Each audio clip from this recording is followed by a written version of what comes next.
అందరికీ నమస్తే అండి. జగన్మోహన్ రెడ్డిని ఏకవచనంతో పిలవకూడదంట. పిలిచి డెట్ అయిపోతాడంట, వీడు బాధపడిపోతాడంట. ఈడే సాక్షి వెంకటేశ్వర్ గారు. ఒకసారి వీడు ఏమైనా ఉపన్యాసాలు ఎత్తున్నాడు వినిపిస్తుందండి. ఇప్పుడు బాధితుల వైపు నిలబడతామని ఒక మాట మాట్లాడారు మీరు. పైగా జగన్మోహన్ రెడ్డి అనేక సార్లు అంటే మగవాళ్ళు కాబట్టి గౌరవం ఇవ్వరేమో. మరి గతంలో మనం మాట్లాడినప్పుడు మంత్రి రోజా కావచ్చు, అంటే మాజీ మంత్రి కొడాలని కావచ్చు, జగన్మోహన్ రెడ్డితో సహా నువ్వు కూడా వాళ్ళ దాకా వద్దు, నువ్వు కూడా సాక్షిలో కూర్చొని నువ్వు పెట్టే డిబేట్లకి తమిళన్స్ ఏ విధంగా ఉన్నాయో చూసావా? నువ్వు పెట్టించినయే కదా, నువ్వు మాట్లాడినయే కదా. చక్రం బాబా అని, చంద్రం బాబు అని చెప్పేసి రకరకాలుగా ఏకవచనంతో సంబోధించింది నువ్వే కదా, అవునా? జగన్మోహన్ రెడ్డి ఎందులో ఎక్కువ? జగన్మోహన్ రెడ్డి గారు అంటానికి నచ్చితే అంటారు, లేకపోతే లేదు. జగన్మోహన్ రెడ్డి మీకు ఎక్కువ, అందరికీ కాదుగా. ఇది ఇంకా మాట్లాడితే ఏమంటాడంటే, ఈనాడు పత్రికని ప్రస్తావిస్తూ రామోజీ రాస్తేనే కానీ తెలియదేమో అని మాట్లాడతాడు. మరి నీకన్నా వయసులో పెద్దవారు రామోజీరావు గారు. ఇప్పుడు ఆయన మన మధ్యన లేడు, ఆయన చనిపోయాడు. ఆయన మరి ఆయన గురించి మాట్లాడకూడదు అని ఇంగిత జ్ఞానం నీకు ఉందా? అసలు ఉందా? ఇంకా ఎదురు మాట్లాడతాడు, చూడండి, వినిపిస్తా. గౌరవం ఉండదేమో మన రాజ్యాంగంలో. జగన్ జగన్ అని మాట్లాడతారు. ఓకే, మీ స్థాయి హోంమంత్రి స్థాయి కాబట్టి, ఆయన మాజీ ముఖ్యమంత్రి కాబట్టి జగన్ అనే మాట్లాడొచ్చేమో. జగన్ అనే అంటాం. అసలు జగన్మోహన్ రెడ్డి గారుని ఎందుకని అలా జగన్ అనే అంటాం. జగనే. మీరు కానీ, మీ కార్యకర్తలు కానీ, మీ నాయకులు కానీ అధికారంలో ఉన్నప్పుడు చంద్రబాబు నాయుడు గారిని ఏనాడు కూడా చంద్రబాబు అని పిలవకపోగా బూతులు తిట్టారు. బూతులు నీతో సహా. ఇవన్నీ మేము చూసేవాళ్ళే. ఇవాళ వచ్చి పెద్ద పెద్ద ఉపన్యాసాలు ఇవ్వమాకు మా దగ్గర. పెద్ద పెద్ద బోకు మాటలు మాట్లాడుతున్నాడు వీడియో. బట్ ఏమైనా మాట్లాడండి మీరు. జగన్ అనేక సార్లు ఢిల్లీకి వెళ్ళారంటప్పుడు ఒక్క ఏం పైసా తీసుకురాలేదట. అప్పులు ఇప్పుడు మీరు తీసుకొచ్చింది అప్పు. సరే, అమరావతి మీద మీరు తీసుకొచ్చింది అప్పు. నేను చెప్తే నిన్న ఎవరూ నమ్మలేదు. రామోజీ రాస్తే గానీ ఎవరికీ అర్థం కాదు. మరి ఇంతకు ముందే కదా పెద్ద పెద్ద పత్తి కూరలు చెప్పు. జగన్ అని ఏకవచనంతో పిలుస్తున్నారు. జగన్ జగన్ అని గౌరవం ఇవ్వాలని తెలియదేమో, మన రాజ్యాంగంలో లేదేమో, మగవాళ్ళకు గౌరవం ఇవ్వరేమో అని చెప్పేసి పెద్ద పెద్ద ఉపన్యాసాలు ఇచ్చావు కదా ఇంతకుముందు. మరి రామోజీ ఏంటి నువ్వేదో బొడ్డుగోసి పెరిగిన వాళ్ళగా? అంటే మన నీతులు చెప్పే ముందు మనం పాటించాలి కదా. ఇప్పుడు రామోజీరావు గారు మన మధ్యన ఉన్న వ్యక్తి, లేని వ్యక్తి కదా. ఆయన చనిపోయారు కదా. చనిపోయిన వ్యక్తి గురించి ప్రస్తావించకూడదు కదా. ఇప్పుడు నువ్వు మాట్లాడుతున్నావు కదా, నిన్ను ఉద్దేశించి కాకుండా భారతిరెడ్డి గారిని ఉద్దేశించి, ఏవమ్మా భారతి, రామోజీరావు గారు మన మధ్యన లేరు కదా, ఆయన చనిపోయారు కదా, అయినా కానీ ఆయన చూస్తే నీకు ఎందుకు అంత భయం? ఆయన పేరు తలుచుకుంటే మీ కుటుంబానికి మొత్తం భయం ఆనందం ఎంత ఇద్దరంగా ఉంటుంది. ఏవమ్మా భారతి అంటే బాగుంటుందా? నువ్వు రామోజీ రాస్తేనా కానీ తెలియలేదని చెప్పని అంటున్నావు కదా. ఏవమ్మా భారతి, రామోజీరావు గారు లేరు కదా అని చెప్పని అడిగితే చాలా చండాలంగా ఉంటుందా ఉండదా? ఇంతకుముందే కదా పెద్ద పెద్ద పాఠాలు చెప్పావు, ఉపన్యాసాలు చెప్పావు. దానికి కూడా విషయం చిమ్మేయడమే. కేంద్రం ఆర్థిక సహాయం చేస్తాననింది అమరావతికి. అది ఏ విధంగానైనా చేయని చేస్తారో మీకు ఎందుకంత నిప్పు మాకు అర్థం కావట్లా. మీరు ఏడలేరు ఇప్పుడు కూడా. మీరు అధికారంలో ఉండి 5 ఏళ్ల కాలం పాటు కేంద్రం నుంచి పైసా తెచ్చుకోలేదు. మనం అన్నీ ఇల్లు వంగి వంగి దండాలు పెట్టేసుకుని కాలమే పడి వచ్చేయడమే. ఇవాళ ఒకరికి వచ్చి పాఠాలు చెప్పియాలా? ఈ ఎదవాలంట, మళ్ళీ జర్నలిస్టులు అంట. మన మధ్య లేని వ్యక్తి గురించి ప్రస్తావన తీసుకురాకూడదు, మాట్లాడకూడదు ఇంగిత జ్ఞానం లేదు. అతనికి రామోజీ గారు ఉన్నారా? రామోజీరావు గారు ఉన్నారా? మరి ఆయన ఎలా రాస్తాడు?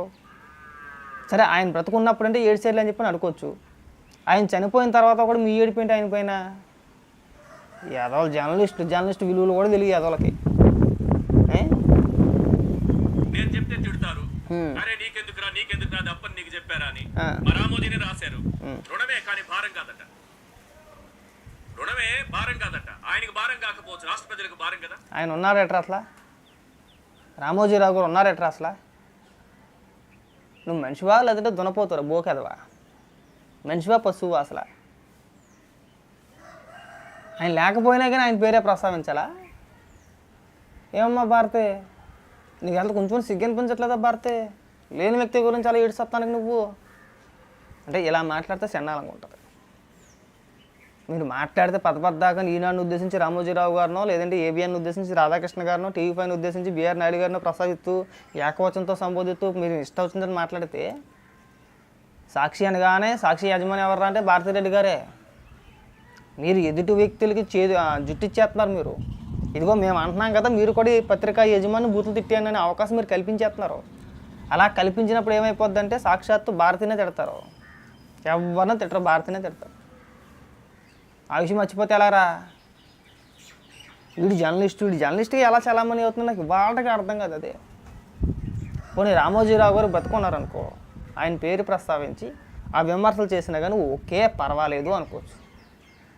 ఆయన లేకపోయినా సరే ఆయన అంటే వచ్చేయాలకి ఆయన పేరు ప్రస్తావించేయాలా? మరి జర్నలిజం విలువలు నీకు తెలియదేంట్రా? నేను నేర్చుకోలేదా? కనీసం చనిపోయిన వ్యక్తికి మరి ఇందాక ఏడ్చావు కదా, జగన్మోహన్ రెడ్డి ఏకవచన తప్పులు చేస్తున్నారు, ఇంకా బతికే ఉన్నాడు. ఇంకా జగన్మోహన్ రెడ్డి ఇంకా బతికే ఉన్నాడు. జగన్ అని పిలిచేస్తున్నాడు, ఏడ్చావు కదా ఇంతకుముందు. మరి కనీసం చనిపోయిన వ్యక్తి కనీస గౌరవాన్ని ఇవ్వాలి కదా.